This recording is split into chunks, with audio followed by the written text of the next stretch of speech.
ஆத்ம வணக்கம். ஆத்மபிதா சுவாமி சிவானந்த பரமஹம்சர் அவர்கள் அருளிய ஈஸ்வர சேவை. இப்பொழுது உலகத்தில் ஈஸ்வர சேவை என்று சொல்லி செய்து வருவது என்னவாகும்?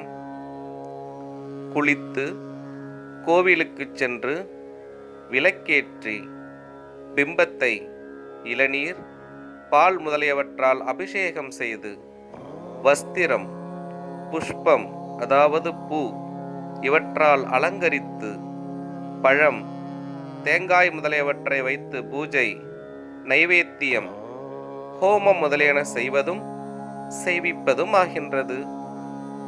இதற்கு ஈஸ்வர சேவை என்று சொல்லக்கூடுமா? சொல்லக்கூடாது. ஈஸ்வர சேவை என்று சொன்னால் என்ன? ஈஸ்வரனை சேவிப்பது என்றாகும். ஈஸ்வரனை சேவிப்பது என்று சொல்லுவது என்ன? ஈஸ்வரனை பஜிப்பது என்றாகும். எனில் உலகத்தில் ஈஸ்வரனை சேவிப்பது எவ்விதம் என்பதற்கு உதாரணம் சொல்லலாம். உங்களுக்கு ஒரு வியாதிக்கு ஒரு வைத்தியர் ஒரு கஷாயத்திற்கு எழுதி கொடுத்தார்.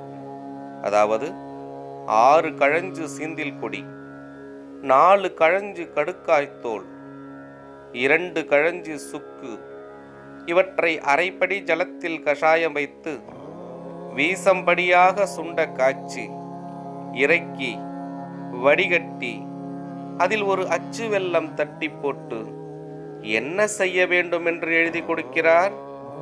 அதை சேவிக்க வேண்டும் என்றாகும். அப்பொழுது சேவிப்பது என்பது என்ன?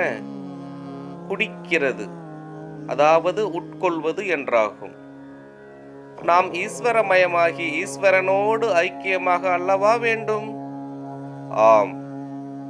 அப்பொழுது ஈஸ்வரமயமாவதற்கு வேண்டி ஈஸ்வரனை உட்கொள்ளாமல் வெளியில் விட்டால் ஈஸ்வரமயமாகுமோ? இல்லை. அப்பொழுது ஈஸ்வரமயமாவதற்கு வேண்டி ஈஸ்வரனை அறிந்து சேவிக்க வேண்டும். ஈஸ்வரனை அறியாவிட்டால் ஈஸ்வரனை சேவிப்பதற்கு முடியுமா? முடியாது.